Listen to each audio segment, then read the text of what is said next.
Hello guys! Sayo pa sa kabuntago no, pero gitawagan ako ni Kapitan. Gusto manggod niya nga i-refresh among knowledge bahin sa pagmanyubirada aning rescue boat. Og nakahinumdo mo na atay vlog bahin sa pag-maintenance aning rescue boat. Maubisan gadamgo pataaw, putol ang tulog oy. Ang tumong day sa among buhaton ron guys is para ready ang crew mo rescue in case na mahulog nga kauban namo. Usapon ni sa akong responsibilidad guys nga mutudlo sa akong kauban bahin ani. Akong kauban day karon kay sa paglaunching ani kay ang duha na mo ka AB diri sa barko nga si Kois Ryan ug si Kois Oliven. Nakahanging ra day niya mo ang rescue boat guys ug amo ra pud gitupong diri sa main deck aron diha na lang may manakay tulo. Tungod kay tulog man si chipmate guys, mao si kapitan ug si mayor ang nag-assist namo diha. Pagkalutaw namo sa dagat guys, automatic ako dayon gipaandar ang makina diha. One click ra guys ug niandar dayon among makina sa rescue boat. Gi-release dayon ni Kuya Ben ang hook. Yamaha day guys nga 4-stroke ang atong makina sa rescue boat. Medyo nindot gyud ang panahon diri sa anchorage area guys. O pwede pa lang may makadag bear diri no, aw gatagay na mi. Nasuguan day ko diha ni chipmate guys nga i-check ko no ang drop sa forward ug drop sa aft. I-search na lang ninyo sa Google guys kung unsa nang drop sa barko para naapod mo assignment. Nagsugod na ray ko diha explain nila guys ug unsaon nang saktong pagmanyubirada aning rescue boat. Liko sa tuo, liko sa wala og kana ganing banking nga pina-Gcash ra gud guys akong gitudlo. Ug saway pagduha-duha ako nang gipapuli si Kois Oliven diha. Kulba po kay ni si Kois Oliven mo padagan gi 120 man po diretso. Feel nako di gud kaapas ang supercut aning among rescue boat. Maayo ra ni gamiton ng rescue boat guys kung okay ang panahon pero og balod-balod gani nako po. Ayaw na lang mog tuga-tuga basin kamo panuoy madisgrasya. Mao kamo mga seaman diha amping-amping gyud taon mo sa barko aron way mahulog ug wala po'y rescuehon. Looy pod ang pamilya nga mahibilin sa Pinas. Diri gyud nako nakit-an guys ang pagkagwapa sa amo ang barko.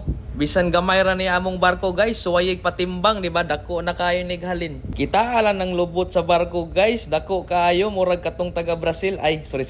Naapo day mi diri battery pack guys para sa amo ang searchlight. Simba ko og nami i-rescue sa gabi aw amo makit-an among kauban. Nipuli na day diha og drive si Kuya Ryan guys. Di po ni siya palupig kay gipalupad gyud niya ang rescue boat. Samtang nagpractice sila didto og manyubirada. Ako pod aw mura tag turista nga naa sa yate oy. Nitawag si kapitan diha guys, ingon siya balik na mo kay usik na daw ang gasolina. Kani lagi pong pinagbabawal nga teknik sa mga Pinoy paabton sa coffee time usa mo balik. Katong nakabantay nako guys nga gipanglaay na ni akong mga kauban mao ako na poy ni puli diha. Kibali ako na day ang last ni manyubirada aning rescue boat guys kay nagtest po ko sa uban equipment ani. Ingon akong kauban guys putlon kuno na nilang anchor chain anak ka sa devil. 15 minutes na lang guys, coffee time na mao na ginahinay nami og balik diha. Pagka konekta sa hook guys gibira dayon mi ni chipmate diha pabalik sa barko. Nga kinatawag ko si chipmate diha kay nasakpan among modus nga amo rang gihuwat ang coffee time. Karon guys kahibaw na gyud mo kung unsay amo ang buhaton diri kung laayon mi sa barko. Magpadagan-dagan rami aning amo ang rescue boat. Mao ra gud to guys. Salamat kayo sa inyong pagtan-aw. Bye-bye.